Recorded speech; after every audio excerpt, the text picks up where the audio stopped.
വിലായത്ത് ബുദ്ധ ഭാഗം 1. ഇടുക്കി മറയൂർ.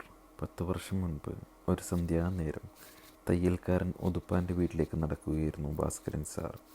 പാടത്തിൻ്റെ കരയിലൂടെയുള്ള റോഡ് അന്ന് ടാർ ചെയ്തിട്ടില്ല. 3-4 ദിവസമായി നല്ല മഴയും ഉണ്ടായിരുന്നു. വല്ലാത്ത അന്തരീക്ഷം. താഴ്വരയെ ആകെ പാമ്പു കടിച്ച മട്ടിൽ ഇരുണ്ട നിറം. 2 മലകളെ ബന്ധിച്ചെന്ന വിധം ഒരു മഴവില്ല് തെളിഞ്ഞു നിന്നിരുന്നു. അതും നോക്കി നടക്കവേ മഴവില്ല് മെല്ലെ മെല്ലെ മങ്ങി വന്നു. ഭാഗം 2. എതിരെ ചോലക്കിലെ ചെമ്പകവും മകൾ ചൈതന്യവും കൂടി നടന്നു വന്നിരുന്നു. ഭാസ്കരൻ മനഃപൂർവ്വം കുടയെടുത്ത് നിവർത്തി. സൂക്ഷിക്കണം, ചെമ്പകത്തിൻ്റെ റെക്കോർഡ് അത്ര ശരിയല്ലേ. ചെമ്പകത്തിന് പക്ഷേ ഇമേജിൻ്റെ പ്രശ്നമൊന്നുമില്ലല്ലോ. ഒതുങ്ങി നടന്നു പോകാനൊരുങ്ങിയ ഭാസ്കരനെ കണ്ട് നിൻ്റെ സാറല്ലേടി, ഗുഡ് നൈറ്റ് പറയടി എന്ന് പറഞ്ഞ് അവൾ മോൾക്കൊരു തോണ്ട് വെച്ചു കൊടുത്തു. ചൈതന്യവും ഗുഡ് നൈറ്റ് എന്ന് പറഞ്ഞു. ഭാസ്കരനിലെ അധ്യാപകൻ ഉണർന്നു. ഗുഡ് ഈവനിങ് എന്നാ പറയേണ്ടത്. ചെമ്പകം ഷടയെന്ന് തിരുത്തി. നിർബന്ധമില്ല സാറേ, അവളിനി സാറിന് ഇന്ന് കാണുകയല്ലോ, അപ്പം ഗുഡ് നൈറ്റും എന്ന് പറയാം. ഭാസ്കരൻ അത്രയും പ്രതീക്ഷിച്ചില്ല. ഏതോ ഇംഗ്ലീഷ് വിദ്വാനായിട്ടായിരിക്കും അവളുടെ പുതിയ സംസർഗമെന്ന് സമാധാനിച്ച് ഒന്ന് ഇരുത്തി മൂളി ഭാസ്കരൻ മുന്നോട്ട് നടക്കാൻ തുനിഞ്ഞു. അന്നേരം മകൾ ചൈതന്യം അമ്മയോട് അടക്കം പറയുന്നത് കേട്ടു. പഴയ പുലിയായിരുന്ന സാറേ, അയ്യോ ഇപ്പോഴങ്ങ് പൂച്ചയായി പോയി. ചെമ്പകം വിടാനൊരുക്കമായിരുന്നില്ല. തിരിഞ്ഞു നിന്ന് ചോദിച്ചു, അല്ല സാറിതെങ്ങോട്ടാ? തിട്ടമില്ലാത്ത വഴിയിൽ, അതും ഈ ത്രിസന്ധിയിൽ. സാറ് പറഞ്ഞു, ത്രിസന്ധിയൊന്നുമല്ല, മകരമല്ലേ, നേരത്തെ ഇരുട്ടി തുടങ്ങിയെന്നേ ഉള്ളൂ. എന്നാലും സൂക്ഷിക്കണേ, റോഡ് വഴുതുമേ. വാപുത്തി ചെമ്പകം ചിരിച്ചു. ഭാസ്കരൻ വഴുതുകയില്ല എന്ന് സാറും തിരിച്ചടിച്ചു. അയാളൊന്നും സൂക്ഷിച്ച് നടന്നു. കുറേ നേരം നടന്നപ്പോൾ ചെമ്പകത്തിൻ്റെ വീടും പിന്നാലെ വിശാലമായ കരിമ്പുവേലിയും പിന്നെ തയ്യൽക്കാരൻ ഉതുപ്പാൻ താമസിക്കുന്ന മലയും നിഴല് പോലെ തെളിയുന്നു. ചെമ്പകം പറഞ്ഞു, നേരം പെട്ടെന്ന് ഇരുണ്ടു വന്നു. ഭാസ്കരൻ വേഗം നടന്നു. അന്നേ ദിവസം രാത്രി ഒരു 10:30-11 മണിയായി കാണും. മറയൂർ ടൗണിലേക്ക് ഭാസ്കരൻ്റെ +2 പഠിക്കുന്ന അനി എന്ന് വിളിപ്പേരുള്ള അനിൽ ഭാസ്കർ വേഗത്തിൽ സൈക്കിൾ ചവിട്ടി വന്നു. പാർട്ടി ആഫീസിൻ്റെ മുന്നിൽ ചവിട്ടി നിർത്തി. 2ാം നിലയിലേക്ക് നോക്കി അവൻ ഇച്ചിരി അങ്കലാപ്പോടെ ഉറക്കെ വിളിച്ചു, കൂയി ബാബുച്ചേട്ടോ. ഭാസ്കരൻ സാറിൻ്റെ പാർട്ടിയിലെ പ്രിയപ്പെട്ട ശിഷ്യനാണ് ബാബു. ഓഫീസിൽ തന്നെയാണ് കിടപ്പ്. ബാബുവിൻ്റെ തല കൈവിരയിൽ പ്രത്യക്ഷപ്പെട്ടു. അനി ചോദിച്ചു, അച്ഛൻ ഇങ്ങോട്ട് വന്നോ? ബാബു പറഞ്ഞു, ഉതുപ്പാൻ്റെ വീട്ടിലേക്കെന്ന് പറഞ്ഞു പോയതാണല്ലോ.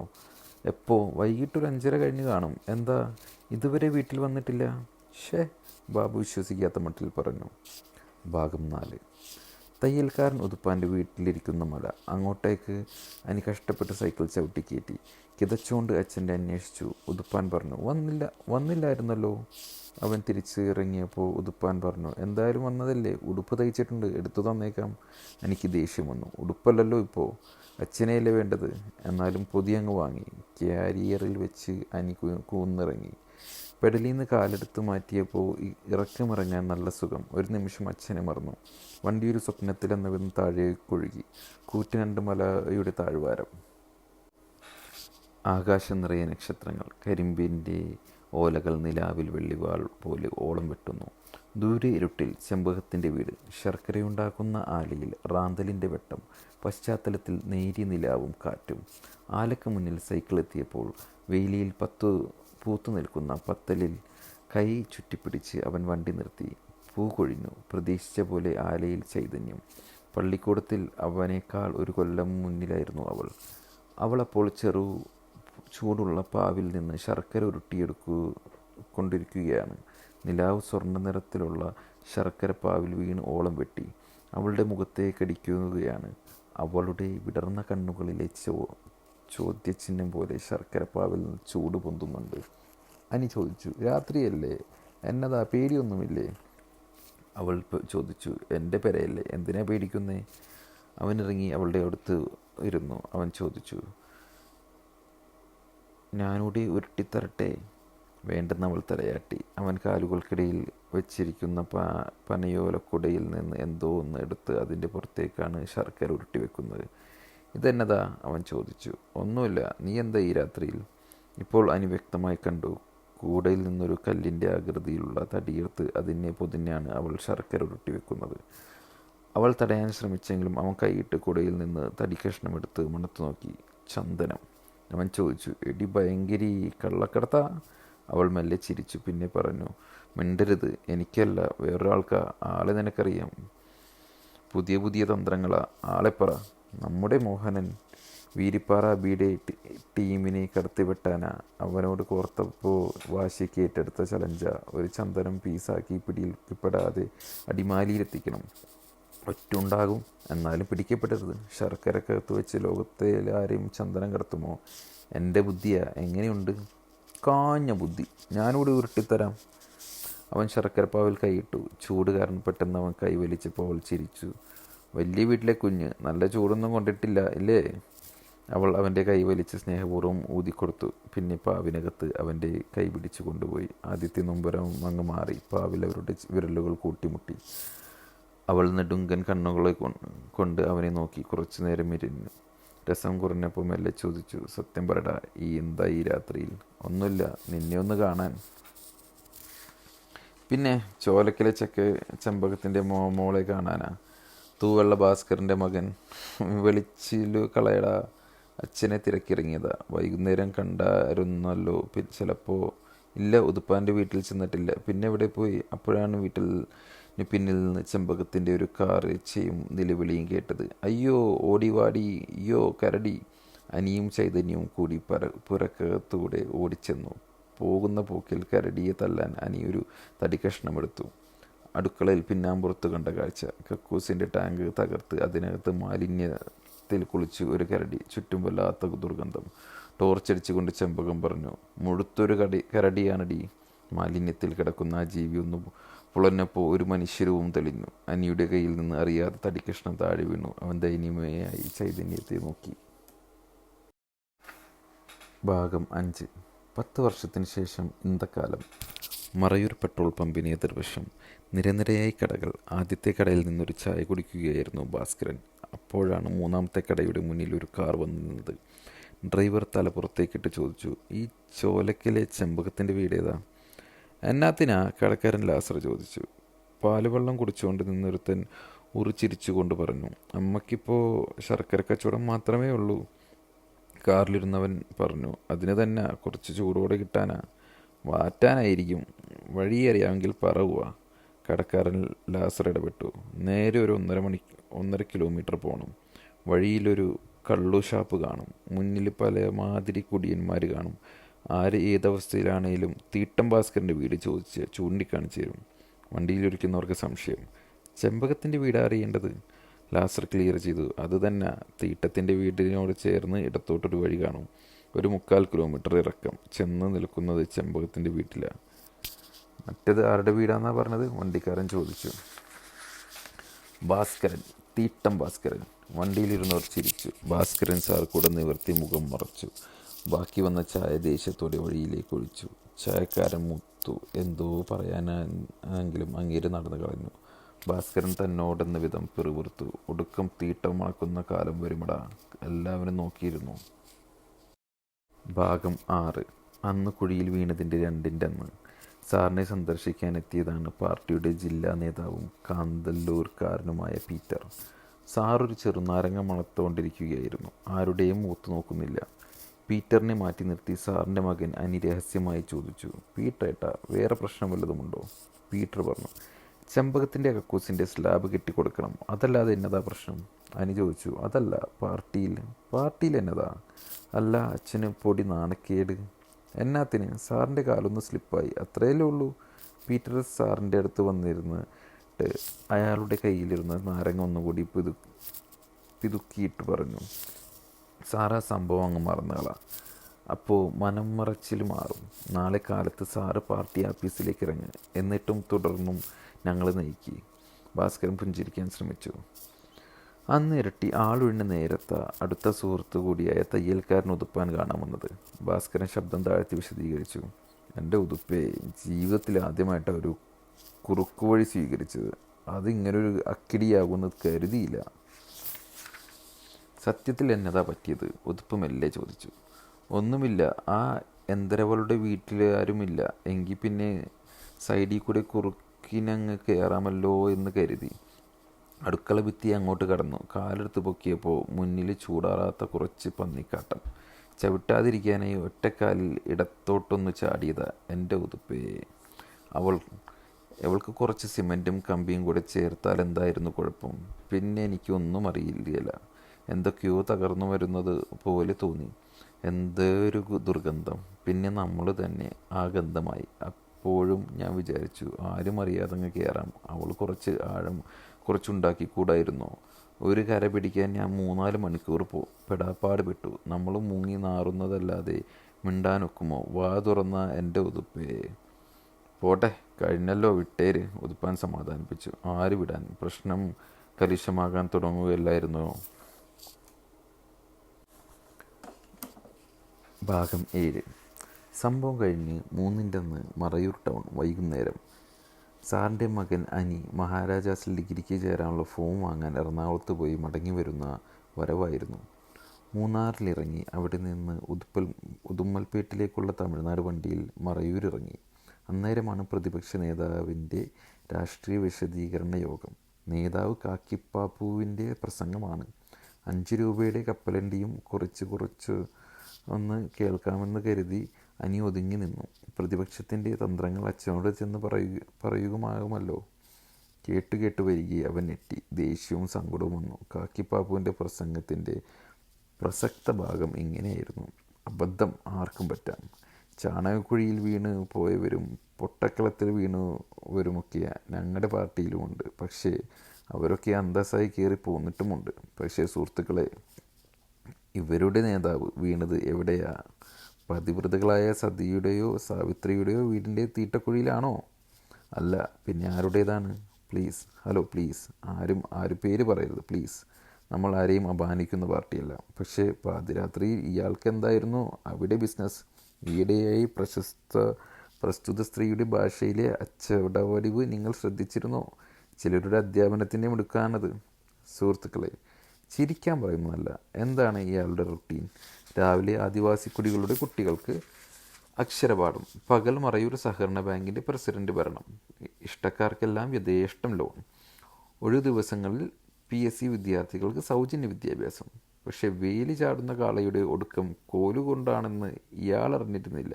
ഇയാളുടെ ഇമേജിൻ്റെ അവസാനം ചെമ്പകം പൂമണം വിരിയുന്ന ഏതോ തീട്ടക്കുഴിയിലായി പോയത് വിധിവിഹിതമല്ല, കയ്യിലിരിപ്പ് മൂലമാണ്. അണികളുടെ കാഴ്ചക്കാരുടെ ചിരി, അട്ടഹാസം, കൂക്കുവിളി. ഞങ്ങൾ പറയുമ്പോൾ രാഷ്ട്രീയ വൈരാഗ്യമെന്ന് നിങ്ങൾ പറയും. അല്ല, വ്യക്തിഹത്യ ഞങ്ങളുടെ പാർട്ടിയുടെ അജണ്ടയല്ല. ഞങ്ങളുടേത് ഒരു ഇഷ്യൂ ബേസ്ഡ് പാർട്ടിയാണ്.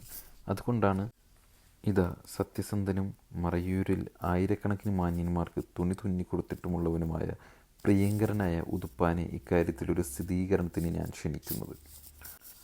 ഉതുപ്പാനെ തയ്ക്കാനേൽപ്പിച്ച ശുഭ്രവസ്ത്രം വാങ്ങാൻ പോകവെയാണ് ആ മാന്യദ്ദേഹത്തിന് തീട്ടം പുരണ്ടതെന്നാണല്ലോ വ്യാഖ്യാനം. മിസ്റ്റർ ഉതുപ്പാൻ തന്നെ പറയട്ടെ. ഉതുപ്പാൻ വേദിയിലേക്ക് ആനയിക്കപ്പെട്ടു. അയാൾ ശബ്ദം താഴ്ത്തി പറഞ്ഞു: എൻ്റെ അടുത്ത് ഉടുപ്പതും ഞാൻ തന്നിട്ടുണ്ടെന്നുള്ളത് നേരെയായിരുന്നു. പക്ഷെ അന്ന് വന്ന് വാങ്ങുമെന്നൊന്നും പറഞ്ഞിട്ടില്ലായിരുന്നു. മൈക്കിലേക്ക് ചേർന്ന് നിന്ന് കാക്കിപ്പാപ്പു ചോദിച്ചു: മിസ്റ്റർ ഉതുപ്പാൻ, അതെപ്പോഴാണ് അറിയുന്നത്? ആ സംഭവം.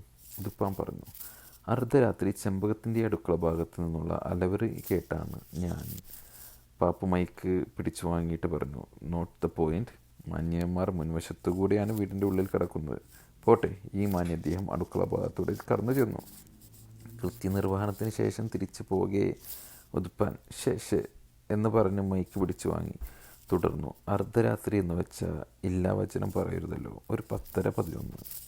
കാക്കിപ്പാപ്പു മൈക്കിനടുത്തേക്ക് വന്ന് പറഞ്ഞു: മിസ്റ്റർ ഉതുപ്പാൻ, വ്യാഖ്യാനം ഞങ്ങൾ നടത്തിക്കോളാം. നിങ്ങൾ തുടർന്ന് കണ്ട കാഴ്ച വിശദീകരിക്കുക. ഉതുപ്പാൻ പറഞ്ഞു: പിന്നെന്താ, ഞങ്ങൾ വന്നവർ കാറിക്കൂവി. മുതുവാൻകുടി നിന്നാകെ ആൾ വന്നു. പെട്രോൾ മാക്സായി. വാൽമാക്രികളുടെ പിൻഭാഗം തുറന്നിട്ട 4-വീലർ അഥവാ പിക്കപ്പ് ജീപ്പ്. വെട്ടമായി, ബഹളമായി. പക്ഷേ ആരും അടുക്കുന്നില്ല. സാറ് മുഴുവൻ അഴുക്കയിലല്ലേ നിൽക്കുന്നത്? കുടികളിലൊക്കെ വടമുള്ളതാ. ആരും തരുന്നില്ല. കുറ്റം പറഞ്ഞിട്ട് കാര്യമില്ല. കയറയിൽ തീട്ടം വരലാൻ ആരെങ്കിലും സമ്മതിക്കുമോ? കുഴിയിൽ സാറിന് നിലയുണ്ടെന്ന് മനസ്സിലാക്കിയപ്പോഴാണ് ഞങ്ങൾക്ക് സമാധാനമായത്. അങ്ങനെ ഞങ്ങൾ മറയൂർ പോലീസിനെ അറിയിച്ചതും അവർ ഫയർഫോഴ്സിനെ വിളിച്ചതും ഇതിൻ്റെ ഇടയിൽ ആൾക്കാർ വന്നുകൊണ്ടിരുന്നു. ഒടുക്കം പരപരാ പുലർന്നു. വെട്ടം വീണു. അന്നേരമാണ് സാറിനെ JCBയുടെ തുമ്പിക്കൈയിൽ കയറ്റി ആഘോഷമായിട്ട് പുഴയിലേക്ക് കൊണ്ടുപോകാൻ ഞങ്ങൾക്കായത്. JCB തന്നെ വെള്ളത്തിലേക്ക് സാറിനെ എടുത്തിട്ടതോടെ ആഘോഷം അവസാനിപ്പിച്ചു. ഉതുപ്പാനോട് വേദിയിൽ ഇരിക്കാൻ പറഞ്ഞ് കാക്കിപ്പാപ്പു മൈക്ക് ഏറ്റെടുത്തു തുടർന്നു. ടിയാനോട് ഞങ്ങൾക്കും സഹതാപമുണ്ട്. ടിയാൻ്റെ ഭാര്യ മരിച്ചു പോയതാണ്. ടിയാന് ആരോഗ്യമുണ്ട്. ന്യായം എങ്കിൽ പുതുതായി വിവാഹം കഴിക്കാൻ വ്യവസ്ഥാപിത മാർഗമുണ്ട്. ഇതുപോലെയുള്ള വളന വഴികളുമുണ്ട്. ഇന്ത്യൻ ക്രിമിനൽ ചട്ടപ്രകാരം പണം നൽകിയുള്ള സംസർഗം കുറ്റകരമാണ്. അടിസ്ഥാന വർഗത്തിൽപ്പെട്ട സ്ത്രീയല്ലേ, അവരൊരു താലികെട്ടി വീട്ടിൽ കൊണ്ടുപോയി പൊറുപ്പിക്കട്ടെ. എന്താ, രാജ്യം ഇടിഞ്ഞു വീഴുമോ? ഇല്ല, പക്ഷേ ആദർശത്തിൻ്റെ കുപ്പായത്തിൽ ചുളുക്കം വീഴും. എങ്കിൽ ആ ആദർശത്തിൻ്റെ പരിപ്പിവിടെ ഈ മറയൂരിൽ വേവിക്കേല ഞങ്ങൾ. ആദർശത്തിൻ്റെ ആ കുപ്പായം ഇനി മറയൂരിലൂടെ തെളിഞ്ഞ് നടക്കുകയില്ല. കാരണം മറയൂരുകാരത്ര മണ്ടന്മാരല്ല. മനസ്സിലാക്കണം സുഹൃത്തുക്കളെ, പുറമേയുള്ള ആദർശത്തിനകത്ത് ഇവരുടെയൊക്കെ മനസ്സിൽ തീട്ടമാണ് സുഹൃത്തുക്കളെ, തീട്ടം. ഇത്തരം നാറികളുടെ ഇരട്ടപ്പേരിനുമേൽ തൂവെള്ള ചേർത്തല്ല വികസിപ്പിക്കേണ്ടത്. മഞ്ഞയാണ് ഇനി ഇയാളുടെ നിറം, അമേദ്യത്തിൻ്റെ മഞ്ഞ. ഒപ്പം ഇയാളുടെ ഇൻഷ്യലായി T കൂടി വികസിപ്പിക്കുകയാണ് വേണ്ടത്. അതായത് കേട്ടുകൊണ്ട് നിന്ന അണികൾ തീട്ടം തീട്ടം എന്നാൽ അറിവിളിച്ചു. ചിരിയും അട്ടഹാസവും കൂക്കിവിളിയും ഉച്ചത്തിലായി. കരഞ്ഞുകൊണ്ടാണ് അനി അന്ന് വീട്ടിലേക്ക് മടങ്ങിയത്. ഭാഗം 8. 2 ദിവസത്തിന് ശേഷം പീറ്ററും സാറിൻ്റെ ശിഷ്യൻ ബാബുവും 1-2 പേരും കൂടി വരുമ്പോൾ സാറ് മുറ്റത്ത് കുളിച്ചുകൊണ്ട് നിൽക്കുകയായിരുന്നു. 3-4 തവണ സോപ്പ് പതപ്പിച്ചിട്ടും സാറിന് മതിയായിരുന്നില്ല. മുഖം നിറയെ സോപ്പ് തേച്ച് നിൽക്കുന്ന സാറ് ശബ്ദം കേട്ട് തിരിഞ്ഞു നോക്കി. കണ്ണും മൂക്കും തെളിയാഞ്ഞതുകൊണ്ട് പീറ്റർ പറഞ്ഞു, വേണ്ട, സാറ് കുളിച്ചിട്ട് വാ. സാവകാശം കിട്ടിയപ്പോൾ പീറ്റർ ആ രഹസ്യം അറിയിച്ചു. അവന്മാർ പണി തന്നു സാറേ. ഉതുപ്പാനാണ് സ്ഥാനാർത്ഥി. ഈ വാർഡിൽ സാറിനെതിരെ. എന്നാലും ഇത്രയും അടുപ്പത്തിലിരുന്നിട്ട് സാറെന്താ ആലോചിച്ചിരുന്നു? പിന്നെ പറഞ്ഞു, 1 മിനിറ്റ് ഇരിക്കുക. പീറ്റർ പറഞ്ഞു, ചായ വേണ്ട സാർ.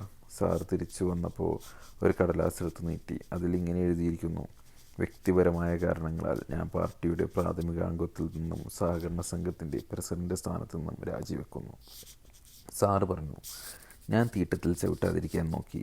അടിമുടി അതിൽ വീണു കുതിർന്നു. ഇപ്പോൾ കഴുകി കയറി കരക്ക് ഇരിക്കുകയാണ്. എക്കാലവും എനിക്കത് നാറുന്നൊരോർമ്മയാണ്. ജനം അത് മറക്കട്ടെ. അതിനുള്ള സാവകാശം കൊടുക്കണം. ശിഷ്ടകാലം പറമ്പൊക്കി നോക്കി ഒതുങ്ങിക്കൂടാനാണ് ആഗ്രഹം. നന്ദി. ഭാഗം 9. സാറ് കുഴിയിൽ വീണ സംഭവം നടന്ന് 5 വർഷത്തിന് ശേഷം ഒരു ദിവസം പീറ്റർ വീണ്ടും ഭാസ്കരനെ അന്വേഷിച്ചു വന്നു. അന്നേരം പഴയ രാജിക്കത്തിൽ പറഞ്ഞിരുന്നത് പോലെ സാറ് പറമ്പിലാണ്. ദേഹെണ്ണം ചെയ്ത് ശരീരം ഒന്നുകൂടി ഉറച്ചിട്ടുണ്ട്. പീറ്റർ കുറ്റബോധത്തോടെ പറഞ്ഞു, ഒരുപാട് നാളായി വന്നിട്ട്. ഭാസ്കരൻ സാറ് പറഞ്ഞു, കുഴപ്പമില്ല പീറ്ററെ, ലോകത്തിലെ ഇന്നത്തെ കച്ചവടത്തിൽ നമുക്ക് പങ്കുണ്ടോ ഇല്ല എന്നാണ് കാര്യം. 5 കൊല്ലമായി ഞാനൊന്നിലും ഇല്ലായിരുന്നല്ലോ. പീറ്റർ പറഞ്ഞു, വന്നതറിയാമല്ലോ, പഞ്ചായത്ത് തിരഞ്ഞെടുപ്പ് വരുന്നു, നമ്മൾ വീക്ക, സാറ് തിരിച്ചു വരണം. ഭാസ്കരൻ ചിരിച്ചു. പിന്നെ കട്ടായമായിട്ട് പറഞ്ഞു, ഇനി തിരിച്ചു വരവില്ല, തിരിച്ചു പോക്കേ ഉള്ളൂ ഈ ഭൂമി വിട്ട്. അതിന് ചില തയ്യാറെടുപ്പാണ് ഇനി ജീവിതം. മുറ്റത്തുള്ള വെള്ള അഖിൽ മരത്തിന് കുറച്ച് ഉണക്കച്ചാണകം വാരി വിതറിക്കൊണ്ട് സാറ് പറഞ്ഞു. പീറ്ററിന് ദേഷ്യം വന്നു.